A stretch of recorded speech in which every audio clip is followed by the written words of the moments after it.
Hello, everyone around the world. I am Elder Felecia Wallace, and I am here at St. Stephen's Baptist Church, where our senior pastor is the Mid-Atlantic Regional Bishop, Bishop Lanier C. Twyman. We are better known as SSBC, hashtag We Are SSBC, with 2020 vision and a 5G network.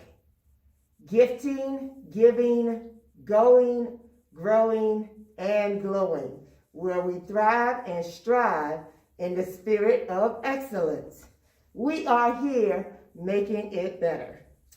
And we are here today to talk about the upcoming event, the Blessing of the Badges, which is October the 24th from 9 a.m. to 11 a.m. right here at St. Stephen's Baptist Church. And that's a Saturday.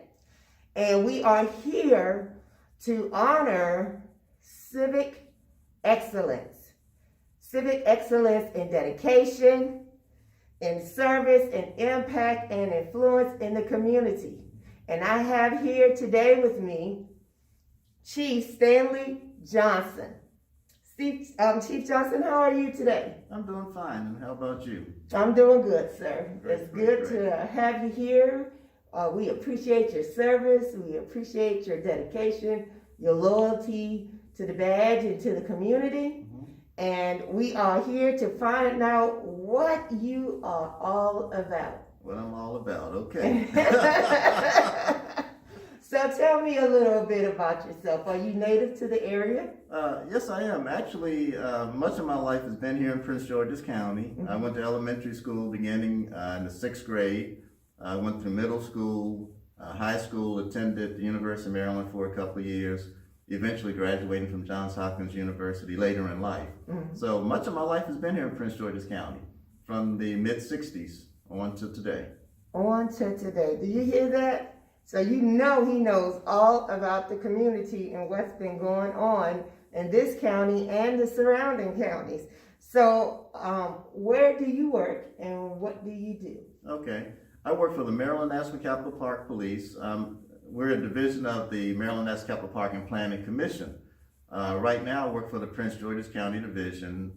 It's a bi-county agency, so we have people in Montgomery County as well. But I spent most of my tenure in Prince George's County. Okay. And I've been the chief of the Maryland National Capital Park Police since January of 2016. Oh, wow. He's not a newbie. He's not a novice. He has experience, and that is a blessing. Of course, you need to have experience to become the chief. Yeah, you do. You want to have some experience. I think so. Yeah. But I've actually been in the agency over 30 years, because I've been in the agency for 34 years. Wow. Wow. That's dedication. That's especially in this profession. That's true. That's dedication. True. You know, your lives are on the line every day. Mm-hmm. Every day. So what do y'all do in the community? Well, we try to do a lot with the park police. Of course, we're a law enforcement agency, so we enforce the laws, rules, and regulations of the county, the state, and of course the country. So we do a lot of enforcement, but what I strive for with our officers is really to be committed to the community. So our philosophy is really community policing. Officers have to get out, meet people in the community, be a part of the community, because I found that the most successful agencies have the community to help them solve their problems. So we do a lot in the community. We're involved, just recently because of the pandemic, we were involved in a lot of the grab and go, where we had lunches for kids and families during this pandemic. We were giving out lunches, we were giving out helmets for bicycles, things like that. We have an annual Park Police Community Day, and the purpose for that was for people to get acclimated to what law enforcement does. So we invited agencies from all over the region to be a part of that. We give out hot dogs, potato chips, hamburgers, and have recreation activities for the kids, just for people to come out and see who we are as police officers. We're no different than anybody else, just happens to be we're in law enforcement. All right, so around what time do you normally do the event where you allow the community to get to know the police officers? We normally have that in the month of August. Unfortunately, this year we weren't able to have it. We hope to have another event next year. But we also do other activities. The pandemic caused us to not do a lot of things, but we have come out and play events where we bring equipment and play equipment to the community. We'll bring roller skating, and we'll bring games for the kids to play. And we have people that partner with us, and we'll bring sandwiches and McDonald's hamburgers, Chick-fil-A sandwiches. So it's like, we call it come out and play, because all you got to do is come out and play with us. We'll bring everything to you. That's one of the things we do. And just so many other activities. It's so many. You have to go to our Facebook page, PG Park Police, facebook.com, to see all the activities we bring to the community. But we try to be engaged as best we can in the community. Okay, but that's what we're looking for. That's why we are honoring law enforcement and other first responders in the county and around the state of Maryland and really around the world. That's what the event is about, is to honor your service. And that's what we are going to do on October the 24th. Is there anything else you would like to share with us? Well, I think the people in the community need to know that most people in law enforcement are people just like you. It's just that our profession is law enforcement. And my philosophy is this, that you're called to be where you are. And I think of my position as a calling. I happen to be a chief of a law enforcement agency, but that doesn't mean I don't have the same values as any person that professes to be a Christian. So the first thing I talk about when I talk to people is that we still have a heart for people. We have a heart for the community. And oftentimes you see divisions, but we all want the same thing. We all want to come to a place where we like to work. We want to have a community that's safe. We want to be liked by the community. And if we're not liked, we want to have the opportunity to have dialogue, see how we can make things better. And I say that to say, you have your Black Lives Matter mask on. Yes. And oftentimes people see Black Lives Matter as divisive. And then you have officers that say Blue Lives Matter. And it's like we're separate, but the reality is lives matter. It doesn't matter if you're black, if you're blue, or whatever. And so those are the dialogues I want to be a part of, where people know, hey, you know what, we want the same thing. How can we get there? How can we get there? What does it take for us to get there? I need to hear what you want to talk about. You need to hear what I want to talk about. We need to see how we can make things better. And oftentimes, especially today, it's so much divisiveness. But the reality is we have so much more in common than we do not have in common. So with that being said, if you could have an event like you want to, how would you bring Blue Lives and Black Lives, try to bring them together with the understanding? Because I know we talk about community. Right now we're focused on Black lives of Black men and women. Sure.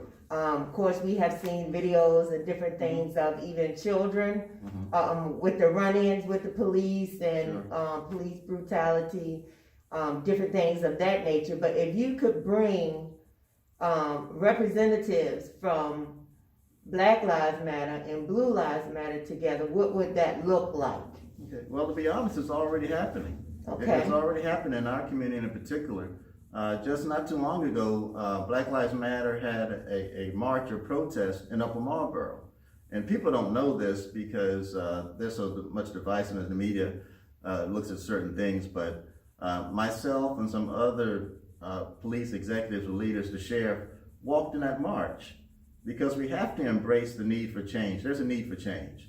And we have to be real about it. We have to realize now's the time to make that change, and we can do it together. So, you know, we were there, we pretty much supported the event because it was a peaceful march.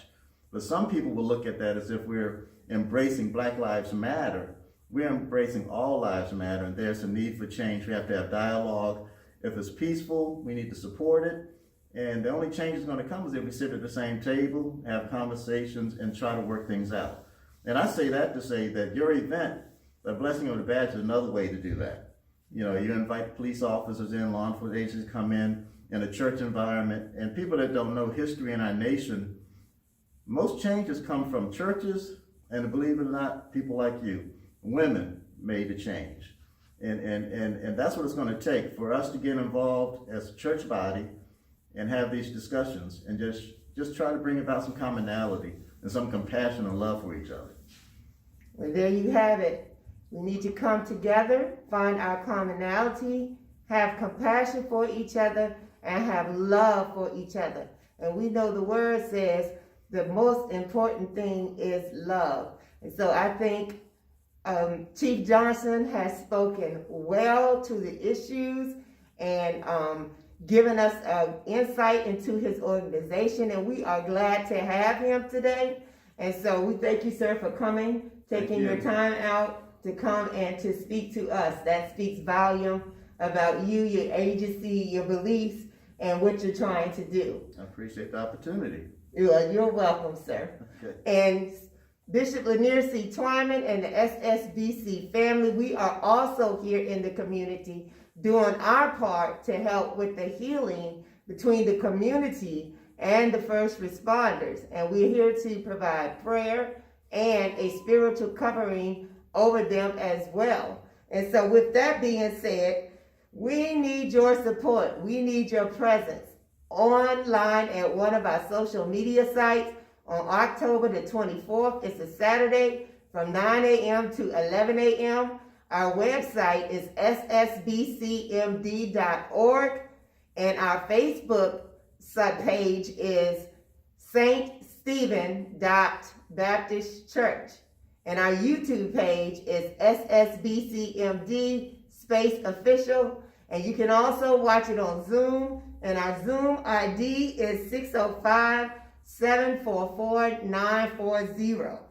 So host a watch party, have competitions, but we need your support. We need you online on the 24th to help us with this event, to get it out that there is a partnership between the community, the church, and the first responders. And so we're inviting law enforcement all around the world, get on there and support your fellow law enforcement servants who will be at the actual event, because you know of COVID-19, we can only have a certain limited amount of people in the church, and we are practicing all COVID-19 protocol. So you don't have to worry about that. Also, if you have any questions, you can contact the founder of the icwcle, who is the organizer of this event, Ms. Kareen Campbell, at icwcle@gmail.com, or you can call her at 908-912-4625, or contact the project manager, Ms. Tasya Arrington, at tasyarrington@yahoo.com. We thank you in advance for your support, your presence, and your prayers.